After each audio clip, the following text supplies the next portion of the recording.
Okay, in lesson 2.4, we are going to work again with slope-intercept form. This time we are going to write an equation when they have given us the slope and the y-intercept. So we need to make sure that we remember that the y-intercept takes this form. I'm sorry, the slope-intercept form takes that form.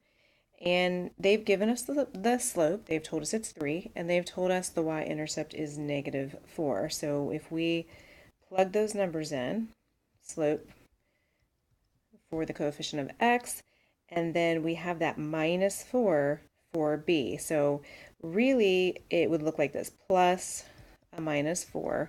But we know we don't need to put that plus sign in there, and so we can simplify it down to 3x minus 4. Technically, they're the same thing. The middle line is not incorrect, but this right here is better. This is is more simplified. In number 2, we'll do the same thing. Y equals, now we have a -4x, and here we have a y-intercept of 0. We don't need to write the plus 0. It's assumed to be there if it's not written. So that's it. And then on number 3, now watch what happens here. We have a slope of 0. So I'm going to put that in for my m, and I'm going to say 0x. We know, let me go ahead and put that y-intercept in of -5. Now I could have written it the same way as I did on 1, plus a -5 in parentheses, but I'm just going to go ahead and simplify it. And if we multiply x by 0, we're going to get 0. So that term goes away, and you end up with y equals -5. Now, if you go back to the definition of a horizontal line, you know that a horizontal line has a slope of 0. That's different than a vertical line. A vertical line has a slope that's undefined, but a horizontal line like y equals -5, that would mean for every x, y is -5, so you would have a horizontal line running through y of -5, and that would have a slope of 0. So that makes sense. That's why that x term there gets zeroed out.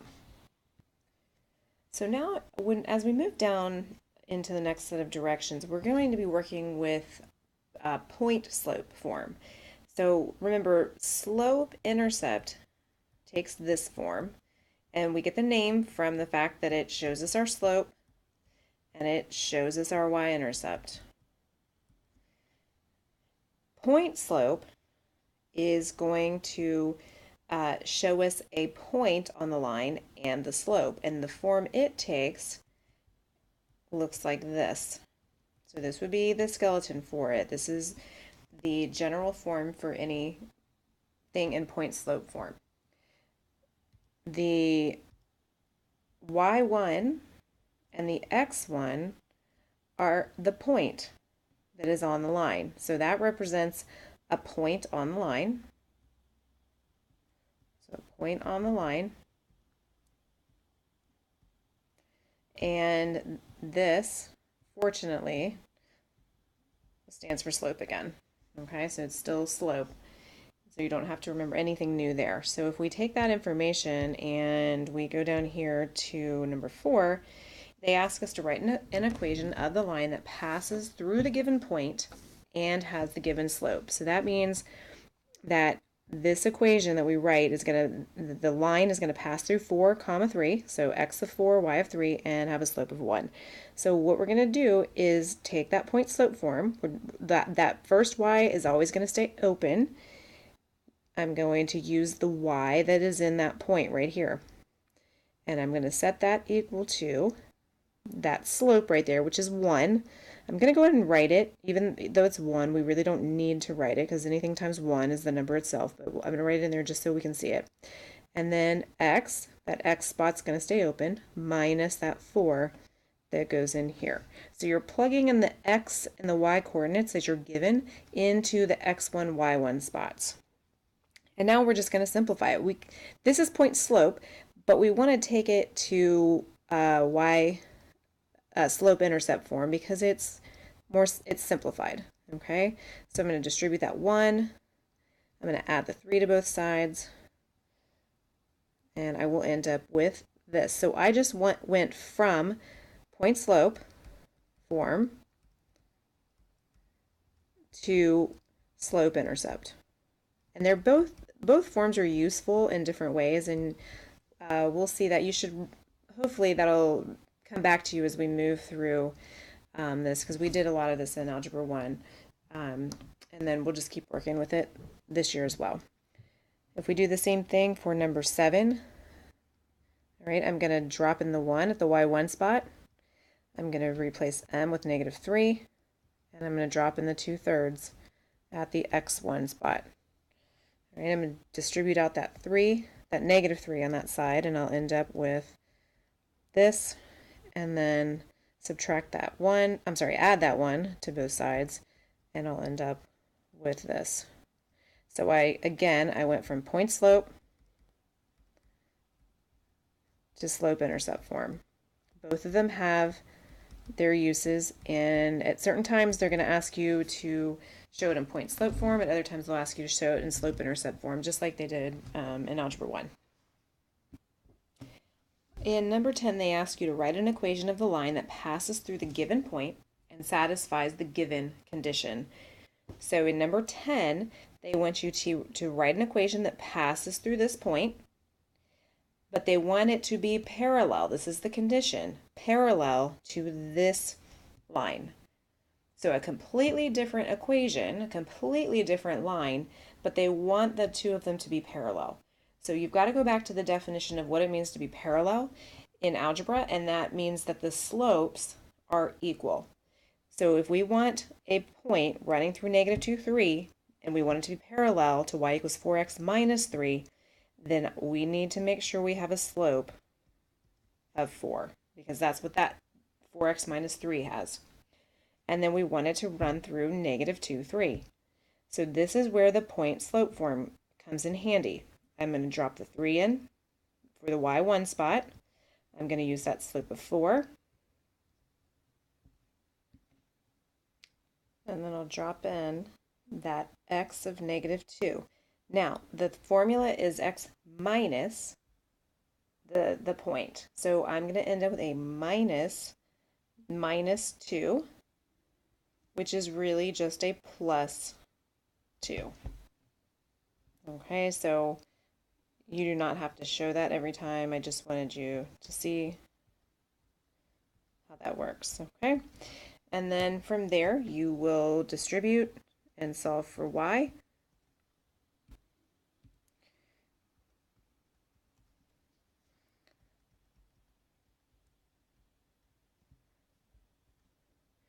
And you're going to end up with, I'm going to kind of skip some of these intermediate steps, and you'll end up with that right there.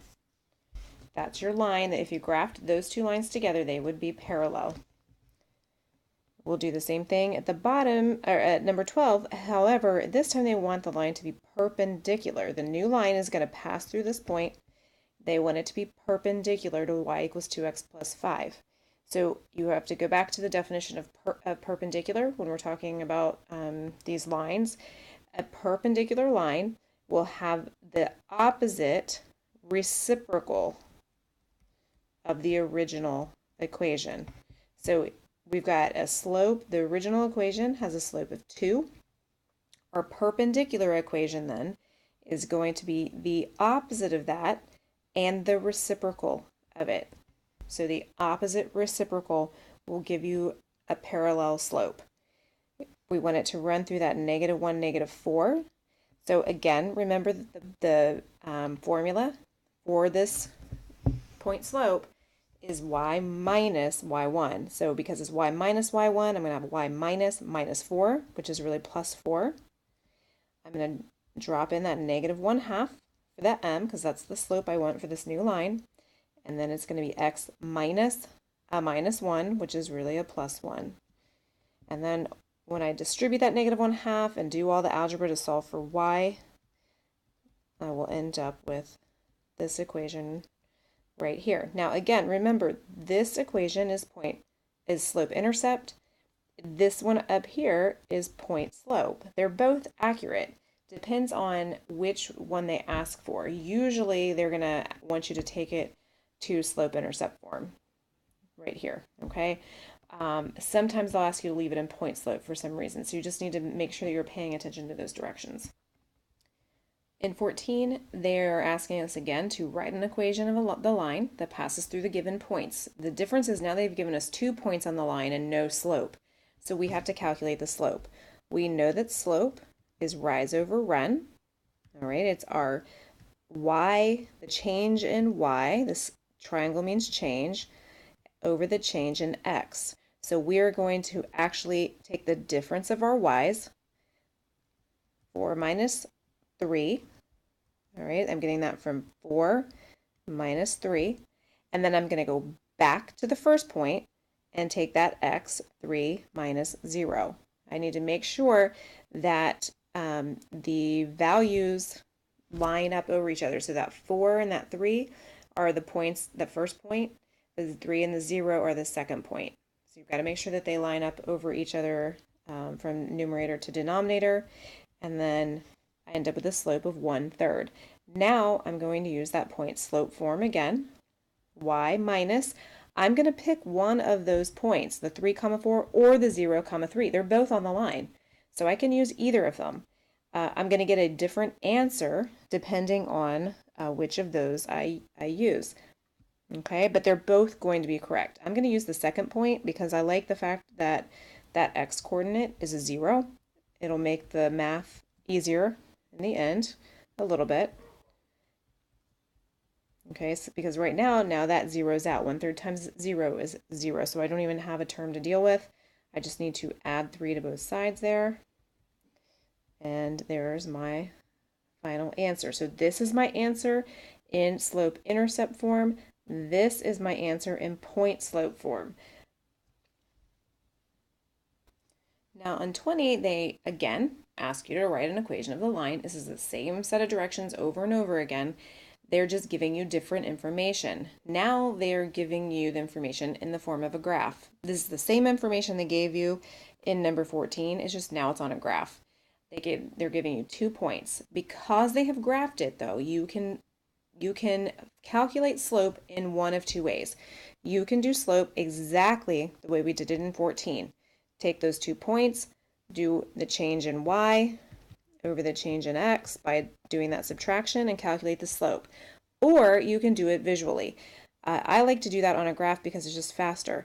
So for example, on this graph, I could pick this point right here because it crosses at that grid mark where those 2 grids come together.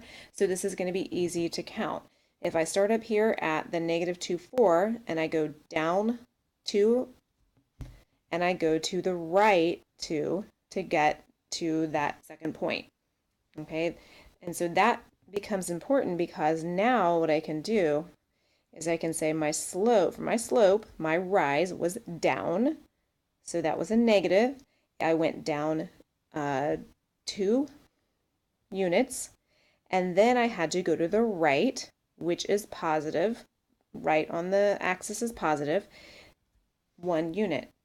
So my slope, just from doing that counting, is -2. It's just a faster way to do it. Now I still have to use the point slope form to write an equation. So I'm going to say y, take away one of those points. I can use -2, 4. I can use 1, -2.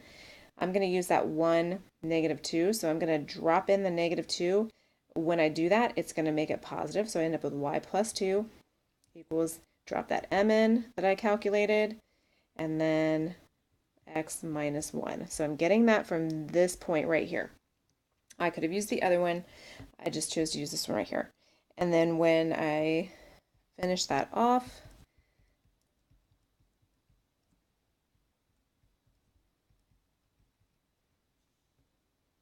that 2 is going to zero out. So I'm going to end up with y equals -2x. And that actually makes sense. If you look over here, you can see that the y-intercept is the origin. That's what that shows when the y-intercept is 0. All right, in the video store, your membership to your local video store is $10 per year. This is a one-time fee no matter how many times you go there, so this is going to end up being your B value. The DVD rental rate is $3.95 per DVD. So this is your rate. This $3.95 is going to end up being that M value, that slope. And then you're going to write an equation that models the total amount of money you will spend on DVD rentals this year. So I'm going to call that Y, your total, the total amount.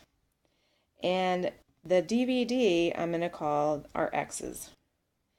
So when we go to the video store, we are going to spend $3.95 every time we buy a DVD, and we have to add to that that $10 one-time fee. That is going to equal our total cost. If you were to graph this, you would plot it at y-intercept of 10, and then you would have a slope of 3.95 up and 1 over. And from that graph, that linear graph, you would be able to figure out your total cost for every number of DVDs that you could potentially purchase that year.